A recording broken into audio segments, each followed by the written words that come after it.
Welcome to another episode of IamTiredOfChurch.com. Did Adam really have a choice?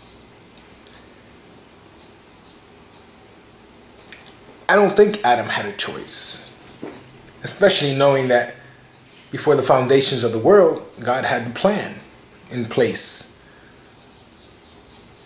The moment that God told Adam, "Of that tree you shall not eat," he knew he was going to eat of it.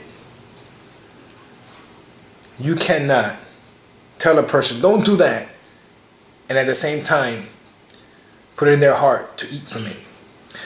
Because Adam had to eat from that tree. He didn't have the free will to choose not to and to eat from it, even though it was Eve who ate from it. And you know how the story goes. And she convinced me, the lady who you gave me. No.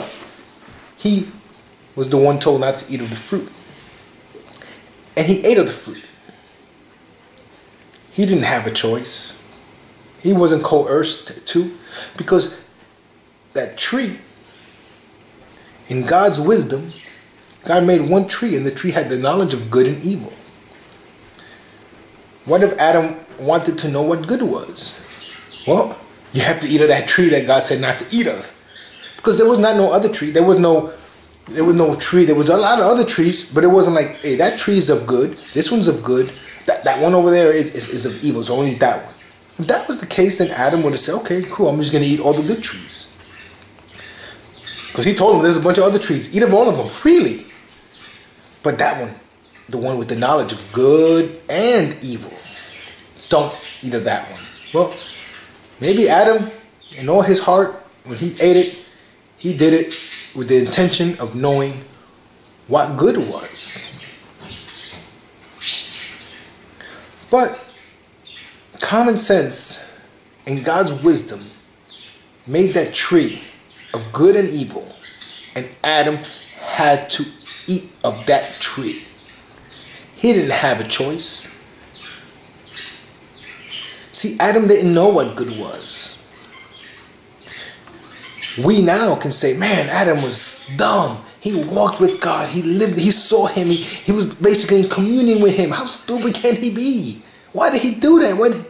No, Adam wasn't appreciative as we would be if we walked with God now. Because we know what good and evil was. Adam didn't know. Adam was just. That's it. He was just there. He just existed. He didn't have a purpose except to till the ground. He didn't have this love for God because he didn't know what love was. He just existed. It wasn't until Adam violated that rule of eating of the tree that he finally learned good from evil. Knowledge of good and evil. Before that, he had no idea when he was doing good or was doing bad. It's no different than if I eat good chicken. I know the chicken's good because I've tasted some bad chicken in my life. So now I know it's good. But if I never ate chicken and I'm eating chicken that's bad, I'm going to say, man, this is good chicken. So if tomorrow I eat a squirrel, I never ate squirrel, and you can give me bad squirrel that's cooked bad, I'm going to say, I guess that's what it tastes like. I don't like the way squirrel tastes, but because I have no other squirrel to compare it to. But if you give me mom and pop store squirrel and Chef Ramsay's squirrel, and I compare it and I eat Chef Ramsay, I'm going to say, man, that's some good squirrel. That one's bad. Why? Because now I know the difference. Adam knew the difference after. He didn't have a choice. We might try to argue, might try to say, well, Adam had free will to choose. No, he didn't. He didn't have free will to choose. It's cute to say it. It's cuter to believe it.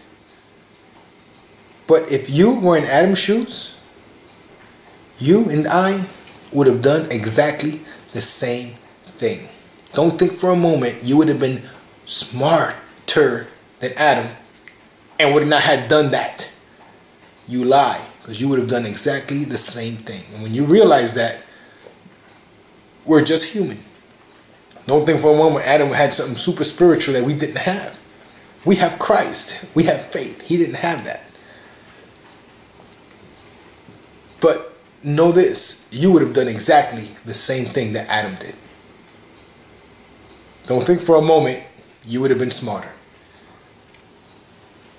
But thank God that what Christ did was greater. So we have nothing to worry about. Nothing.